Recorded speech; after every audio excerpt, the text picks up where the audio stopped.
യേശു ചൊല്ലുന്നു, നന്നായി വീളങ്ങാൻ ചെറുതിരി രാത്രി പ്രകാശിക്കുമ്പോൾ ഈ ലോകതമസ് നാം ശോഭിക്കാം. നിൻ ചെറുകോണിൽ നീ ഞാനെന്റേത്. ഇന്ന് വായിക്കുന്ന വിശുദ്ധ വേദപുസ്തക ഭാഗം യോശുവയുടെ പുസ്തകം 2-ാം അധ്യായം 1 മുതൽ 24 വരെയുള്ള വിശുദ്ധ വചനങ്ങൾ കേൾപ്പീൻ. അനന്തരം നൂന്റെ മകനായ യോശുവ രഹസ്യമായി ഒറ്റുനോക്കേണ്ടതിന് ശിത്തീമിൽ നിന്ന് 2 പേരെ അയച്ചു. നിങ്ങൾ പോയി ദേശവും യെരിഹോ പട്ടണവും നോക്കി വരുവിൻ എന്ന് പറഞ്ഞു. അവർ പുറപ്പെട്ട് രാഹാബ് എന്നു പേരുള്ള ഒരു വേശ്യയുടെ വീട്ടിൽ ചെന്ന് അവിടെ പാർത്തു. ഇസ്രായേൽ മക്കളിൽ ചിലർ ദേശത്തെ ശോധന ചെയ്യുവാൻ രാത്രിയിൽ ഇവിടെ വന്നിരിക്കുന്നു എന്ന് യെരിഹോ രാജാവിന് അറിവ് കിട്ടി. യെരിഹോ രാജാവ് രാഹാബിൻ്റെ അടുക്കൽ ആളയച്ച്, നിന്റെ അടുക്കൽ വന്ന് വീട്ടിൽ കയറിയിരിക്കുന്ന മനുഷ്യരെ പുറത്തിറക്കി തരിക, അവർ ദേശമൊക്കെയും ഒറ്റുനോക്കുവാൻ വന്നവരാകുന്നു എന്ന് പറയിച്ചു. ആ സ്ത്രീ അവരെ 2 പേരെയും കൂട്ടിക്കൊണ്ടുപോയി ഒളിപ്പിച്ചിട്ട്, അവർ എൻ്റെ അടുക്കൽ വന്നിരുന്നു എങ്കിലും എവിടത്തുകാർ എന്ന് ഞാൻ അറിഞ്ഞില്ല.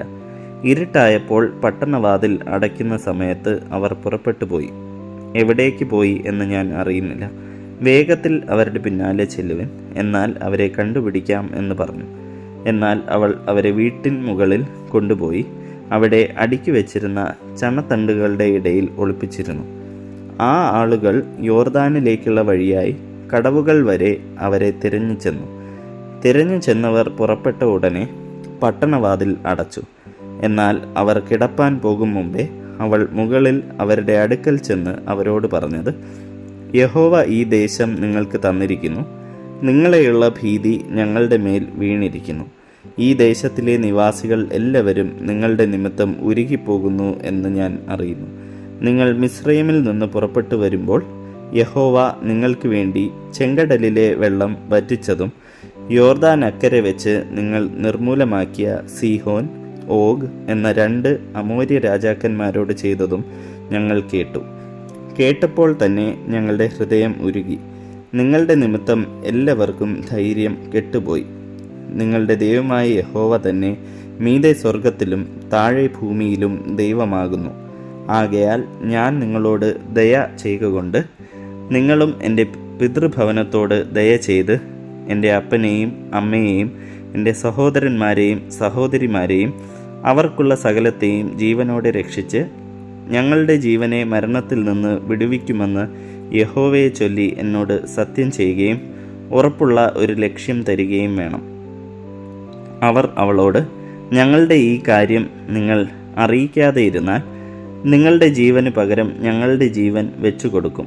യഹോവ ഈ ദേശം ഞങ്ങൾക്ക് തരുമ്പോൾ ഞങ്ങൾ നിന്നോട് ദയയും വിശ്വസ്തതയും കാണിക്കും എന്ന് ഉത്തരം പറഞ്ഞു. എന്നാറെ അവൾ അവരെ കിളിവാതിലിലൂടെ ഒരു കയറ് കെട്ടി ഇറക്കി. അവളുടെ വീട് കോട്ട മതിലിന്മേൽ ആയിരുന്നു. അവൾ മതിലിന്മേൽ പാർത്തിരുന്നു. അവൾ അവരോട്, തിരഞ്ഞു പോയവർ നിങ്ങളെ കണ്ടുപിടിക്കാതിരിക്കേണ്ടതിന് നിങ്ങൾ പർവ്വതത്തിൽ കയറി അവർ മടങ്ങിപ്പോരുവോളം 3 ദിവസം അവിടെ ഒളിച്ചിരിപ്പിൻ. അതിൻ്റെ ശേഷം നിങ്ങളുടെ വഴിക്ക് പോകാം എന്ന് പറഞ്ഞു. അവർ അവളോട് പറഞ്ഞത്, ഞങ്ങൾ ഈ ദേശത്ത് വരുമ്പോൾ നീ ഞങ്ങളെ ഇറക്കിവിട്ട ഈ കിളിവാതിൽക്കൽ ഈ ചുവപ്പ് ചരട് കെട്ടുകയും നിന്റെ അപ്പനെയും അമ്മയെയും സഹോദരന്മാരെയും പിതൃഭവനത്തെയൊക്കെയും നിന്റെ അടുക്കൽ വീട്ടിൽ വരുത്തിക്കൊള്ളുകയും വേണം. അല്ലെങ്കിൽ നീ ഞങ്ങളെക്കൊണ്ട് ചെയ്യിച്ച സത്യത്തിൽ നിന്ന് ഞങ്ങൾ ഒഴിവുള്ളവരാകും. ആരെങ്കിലും വീട്ടുവാതിലിന് പുറത്തിറങ്ങിയാൽ അവൻ്റെ രക്തം അവൻ്റെ തലമേൽ ഇരിക്കും. ഞങ്ങൾ കുറ്റമില്ലാത്തവർ ആകും. നിന്നോടുകൂടെ വീട്ടിലിരിക്കുമ്പോൾ വല്ലവനും അവൻ്റെ മേൽ കൈവച്ചാൽ അവൻ്റെ രക്തം ഞങ്ങളുടെ തലമേൽ ഇരിക്കും. എന്നാൽ നീ ഞങ്ങളുടെ കാര്യം അറിയിച്ചാൽ നീ ഞങ്ങളെക്കൊണ്ട് ചെയ്യിച്ച സത്യത്തിൽ നിന്ന് ഞങ്ങൾ ഒഴിവുള്ളവർ ആകും. അതിന് അവൾ, നിങ്ങൾ പറഞ്ഞതുപോലെ ആകട്ടെ എന്ന് പറഞ്ഞ് അവരെ അയച്ചു. അങ്ങനെ അവർ പോയി അവൾ ആ ചുവപ്പ് ചരട് കിളിവാതിൽക്കൽ കെട്ടി. അവർ പുറപ്പെട്ട് പർവ്വതത്തിൽ ചെന്നു. തിരഞ്ഞു പോയവർ മടങ്ങിപ്പോരും വരെ 3 ദിവസം അവിടെ താമസിച്ചു. തിരഞ്ഞു പോയവർ വഴി നീളെ അവരെ അന്വേഷിച്ചു, കണ്ടില്ല താനും. അങ്ങനെ അവർ ഇരുവരും പർവ്വതത്തിൽ നിന്ന് ഇറങ്ങി അക്കരെ കടന്ന് നൂൻ്റെ മകനായ യോശുവയുടെ അടുക്കൽ ചെന്ന് തങ്ങൾക്ക് സംഭവിച്ചതൊക്കെയും അവനെ അറിയിച്ചു. യഹോവ ദേശമൊക്കെയും നമ്മുടെ കയ്യിൽ ഏൽപ്പിച്ചിരിക്കുന്നു നിശ്ചയം. ദേശത്തിലെ നിവാസികൾ എല്ലാവരും നമ്മുടെ നിമിത്തം ഉരുകിപ്പോകുന്നു എന്ന് അവർ യോശുവയോട് പറഞ്ഞു. ഇവിടെ നിശ്ചയിക്കപ്പെട്ട വിശുദ്ധ വേദഭാഗം വായിച്ചവസാനിക്കുന്നു. യേശു ചൊല്ലുന്നു, പിന്നെല്ലാവർക്കായും പാപദുഃഖം